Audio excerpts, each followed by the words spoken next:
நான் ஏன் சும்மா இருக்கணும்? ஒரு ஃபேக் இமேஜ் நினைச்சு நான் சும்மா இருக்கணுமா? இமேஜே நான் என்னைக்குமே பார்த்தேன். ஒரு ஹீரோக்கு கூட போட்டி இல்லைங்க.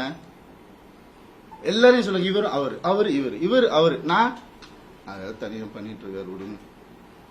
With 95% success. ஏன் எனக்கு பிடிக்காது, நெகட்டிவிட்டி பிடிக்காது. என்னையா இன்னொருத்தர் கூட கம்பேர் பண்றீங்க? நான் சினிமா படிச்சுட்டு வந்திருக்கேங்க. பாம்பேல போய் படிச்சுட்டு வந்திருக்கேன், விஸ்காம் படிச்சிருக்கேன், பிலிம் ஃபெஸ்டிவல் போனவன வந்துட்டு எதுக்கு இதுக்குள்ள தெரியும்? அப்படி வளர்ந்தவன் நானு. அதனால இவன் இதுக்கெல்லாம் போக மாட்டான், மீடியாக்கெல்லாம் பேச மாட்டான், வாய அடிச்சுட்டு இருப்பான். அவன் இமேஜ் முக்கியம். இமேஜ்னா என்ன தெரியுமாங்க?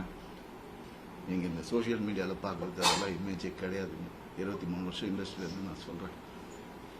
இன்னைக்கு எனக்காக வந்திருக்காங்க பாத்தீங்களா சில பேர், வரப்போறாங்க. அவங்களையும் சேர்த்து தான் நான் சொல்றேன்.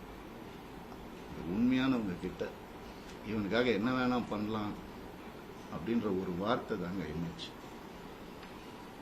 அதை உடைக்க ட்ரை பண்ணுங்க, பார்க்கலாம் யாரால முடியுதுன்னு. சினிமா பண்ணேன், கை கால் இருக்கு, நான் என்ன வேலை வேணா பண்ணி பொழைச்சுவேன். டான்ஸ் கிளாஸ் எடுத்து பொழிச்சுப்பேன். நான் பரதநாட்டியம் தெரியுங்க எனக்கு, முறைப்படி அரங்கேற்றம் பண்ணுவேன். நான் எப்படியுமே பொழைச்சிக்கலாம்.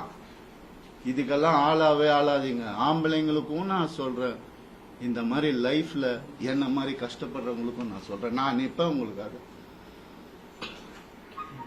என்ன அநியாயம் நடந்துட்டு இருக்கு இந்த ஜெனரேஷன்ல எனக்கு தெரியும். நான் நிப்பேன். இன்னும் என்ன வேணா வர சொல்லுங்க. இன்னும் 4 வீடியோ பண்ண நான் வந்துட்டு பலாத்காரம் பண்ண கூட அவங்களை சொல்லிக்க சொல்லுங்க. என்ன வேணா பண்ண சொல்லுங்க.